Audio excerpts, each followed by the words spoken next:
بسم الله الرحمن الرحيم. اللهم صل على محمد وآل محمد.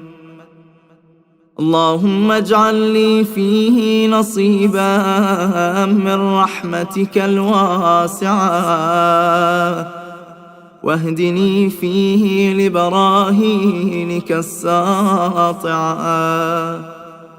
وخذ بناصيتي إلى مرضاتك الجامعة، بمحبتك يا أمل المشتاقين.